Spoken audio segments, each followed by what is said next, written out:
CBI का कानून नहीं है संविधान में, इनकम टैक्स का कोई रूल नहीं है संविधान में, आरटीओ का कोई रूल नहीं है, हवाई जहाज के लिए जो डीजीसीए का रूल है वो उसमें नहीं है, मिलिट्री का रूल है उसमें नहीं है। कि सुप्रीम कोर्ट के दिए गए हर एक फैसले अपने आप में एक कानून है। कानून अंधा होता है, जज अंधा नहीं होता है, याद रखिएगा।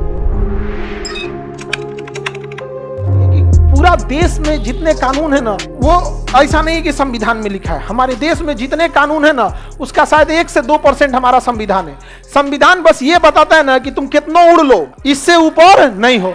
बाकी संविधान में क्या चाहिए? सीबीआई का कानून नहीं है संविधान में, इनकम टैक्स का कोई रूल नहीं है संविधान में, आरटीओ का कोई रूल नहीं है, हवाई जहाज के लिए जो डीजीसीए का रूल है वो उसमें नहीं है, मिलिट्री का रूल है उसमें नहीं है। सारा नियम बस वो ये बताता है ना कि सबकी सीमाओं का निर्धारण करता है संविधान। बाबू तुम इतने उड़ना, तुम बबुआ इतना उड़ना, इससे ज्यादा मत उड़ना।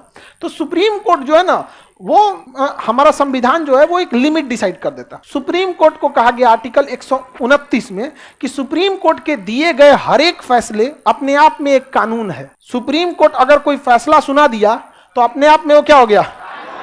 कानून हो जाता है। समझ में आ गया कि नहीं? इसलिए सुप्रीम कोर्ट को फैसला सुनाते समय बहुत सोच समझ के पढ़ना, वरना वो कानून हो जाएगा सुप्रीम कोर्ट। समझ में? जैसे मान के चलिए कोई गया सुप्रीम कोर्ट में, बूढ़ा आदमी था, सिग्नल क्रॉस कर गया, अब सुप्रीम कोर्ट के पास गया कि हमको छोड़ दीजिए, हम बूढ़े तो नहीं दिखा हमको, तो सुप्रीम कोर्ट कह देगा ठीक है तुमको छोड़ देते हैं, जुर्माना नहीं लगाते हैं। ले, उसी दिन वो कानून हो जाएगा कि बूढ़ा आदमी सिग्नल तोड़ सकता है। नहीं छोड़ेगा सुप्रीम कोर्ट कभी नहीं। बूढ़ा है तो लीजिए पैसा, सरकार को आदेश देगा मोतियाबिंद का ऑपरेशन करा दीजिए इनको, यहाँ 200 रुपये 500 रुपये चालान जमा कर दीजिएगा। सुप्रीम कोर्ट का हर एक कलम चला हुआ हिस्सा क्या बन जाता है? कानून। इसलिए कई बार ऐसा होता है ना कि सुप्रीम कोर्ट चाह के भी आपको नहीं छोड़ सकती, क्योंकि वो क्या बन जाएगा? कानून बन जाएगा। समझ में आ गया कि नहीं आ गया? किसी को कोई दिक्कत नहीं? तो सुप्रीम कोर्ट के फैसले क्या बन जाएंगे? कानून बन जाएंगे। सुप्रीम कोर्ट ये देखता है कि कौन से डिपार्टमेंट में कैसे कानून बनना है। नहीं बाबू, आप कानून बना लीजिएगा। सुप्रीम कोर्ट कानून के आगे ना आंख पे पट्टी बनी रहती है कि उसको कुछ नहीं दिखता है, और एगो हाथ में तराजू, कि वकील लोग तराजू पे रखिए किसका अपराध ज्यादा है, देख लेगा किसका अपराध ज्यादा। दाहिना हाथ में तलवार रहता है, छपाक जा ससुरात ना यहाँ पे। बाकी कोर्ट का और कोई काम नहीं है, आंख पे पट्टी की उसको कुछ नहीं दिख रहा है। वकील और आप अपना सबूत रखिए इस तराजू में, जिसका पलड़ा भारी, मतलब अगर अपराध का पलड़ा भारी तो अपराधी घोषित हो गए, निर्दोष का पलड़ा भारी तो निर्दोष बरी हो जाएगा। और उसके बाद कानून अंधा होता है, जज अंधा नहीं होता है, याद रखिएगा। जज लोग इतने, एक हाई कोर्ट और सुप्रीम कोर्ट के जज के पास जाके देखिएगा ना, 4 लाइन फैलवा पढ़ के बता, 10 मिनट बहस करके समझ जाता है कौन सही है कौन गलत है। दिक्कत यह है कि उसको प्रोसीजर फॉलो करना पड़ता, कि बस वहां तक वकील पहुंच पा रहा है कि नहीं पहुंच पा रहा है। प्रोसीजर पहुंच गया तो गया। तो अभिलेख का मतलब क्या हुआ? समझ में आ गया? मिलता जुलता कानून। यदि एक ही अपराध पर अगर कोई सुप्रीम कोर्ट ने फैसला सुना दिया तो वो क्या बन जाएगा? कानून। जैसे मान के चलिए अभी के पहले मुस्लिम में था ये नियम, अब हिंदू मुस्लिम दोनों में भी हो गया है कि पिता की संपत्ति में बेटी का भी अधिकार होगा। तो पहले ये केवल किस में था? मुस्लिम में, लेकिन अभी हिंदू मुसलमान दोनों में हो गया। तो अमूमन बेटी लोग अपने घर में हिस्सा नहीं मांगती है, ठीक है। लेकिन अगर कोई बेटी का झगड़ा हो गया उसको भाभी से, कोनो का ननद भौजाई में बड़ी उड़ जबता है। समझ में आ गया कि नहीं आ गया? अजब मत पूछिए, वहां पे हुआ हो जाता है।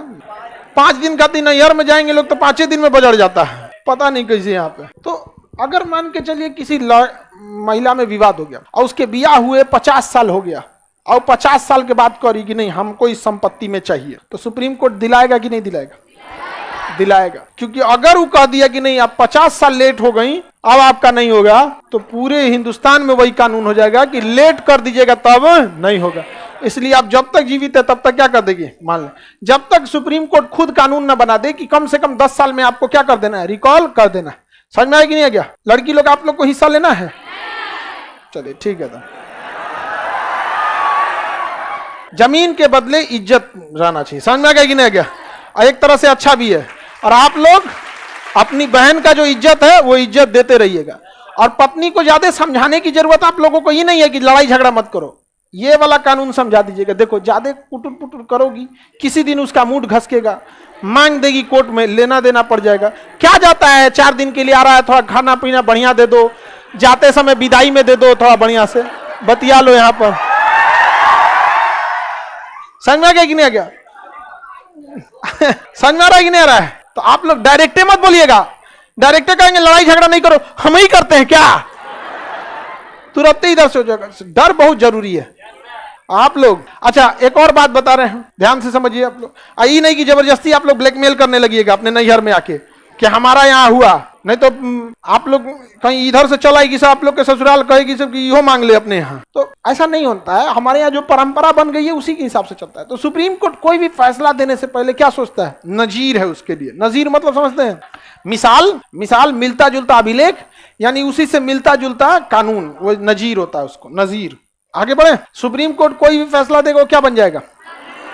हाँ, अभिलेख या नजीर बन जाएगा। अभिलेख या क्या बन जाएगा? नजीर बन जाएगा। किसी को कोई दिक्कत? आगे बढ़ जाए। अब जैसे 2012 में निर्भया रेप केस हुआ था, उसका एक जो मुख्य 12 में हुआ था कि 14 में? 12 में था बात। 11 साल हो गए, 10 साल बाद उसको फांसी लगा था लॉकडाउन में। उसका एक मुख्य अभियुक्त था, उसको 3 साल में सजा होकर छूट गया वो। क्यों? क्योंकि उस समय कानून यह था कि 18 साल से कम उम्र के बच्चे को आप जेल में नहीं डाल सकते हैं, उसे डालना पड़ेगा बाल सुधार गृह में। वहां केवल छोटे छोटे बच्चे रहते हैं, बाल सुधार गृह में। और वो लड़का जो था वो 17.5 साल का था, 6 महीना के लिए चोट्टा बच गया। समझ में आ गया कि नहीं आएगा? तो बहुत दिक्कत हो। लेकिन सुप्रीम कोर्ट का फैसला सुना दिया? नहीं सुना सकता था। उसका हाथ बंधा है सुप्रीम कोर्ट का। वो जान रहा है कि चोट्टा तुम सबसे ज्यादा खचरा है, और इसको सजा नहीं सुना पाया। 3 साल का ही सजा दिया बाल सुधार गृह में। नहीं, उसके बाद में कानून बना। जस्टिस वर्मा कमेटी आई। जस्टिस वर्मा कमेटी ने कहा कि आप वोट डालने के लिए 18 साल में बालिग होते हैं, लेकिन अपराध करिएगा तो 16 साल पे ही आपको बालिग मान लिया जाएगा। वो इसी घटना के बाद हुआ था। लेकिन हमारा संविधान क्या कहता है? आप पीछे के कानून के हिसाब से थोड़े लग सकते हैं आपको सजा, उस समय के कानून के हिसाब से। एक गलती की एक सजा। समझ में आ गया? सजा ऐसे नहीं, पहले और बाद के लिए नहीं, अपने खिलाफ गवाही भी नहीं देंगे। तो ये सब संविधान में अधिकार है। तो सुप्रीम कोर्ट कभी नहीं सुना। अच्छा, सुप्रीम कोर्ट कहता कि ना सजा सुनाएंगे 17.5 साल पे। अब जिस दिन 17.5 साल पे सुप्रीम कोर्ट फैसला सुना देता, वही क्या बन जाता? कानून। क्या बन जाएगा? कानून।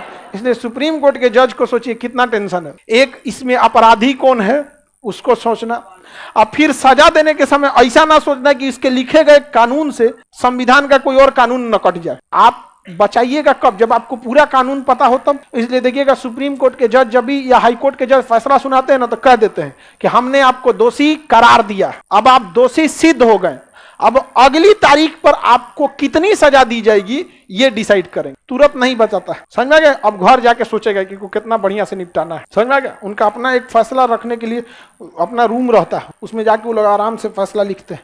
बाहर 2 गनमैन खड़ा रहता है, डिस्टर्ब मत कर, ना तो पता चलो फैसला लिख रहे हैं, उनमें कोई जाके चाय पीना है, भाग यहाँ से चाय पीना है। यहाँ पे बाहर गनमैन लगल रहता है, बाहर चाय निपटा देगा। वहां पे अंदर देश का बात चल रहा है, यहाँ पे बात करते हैं, जाके चाय पीना है, भूजा खा लीजिए।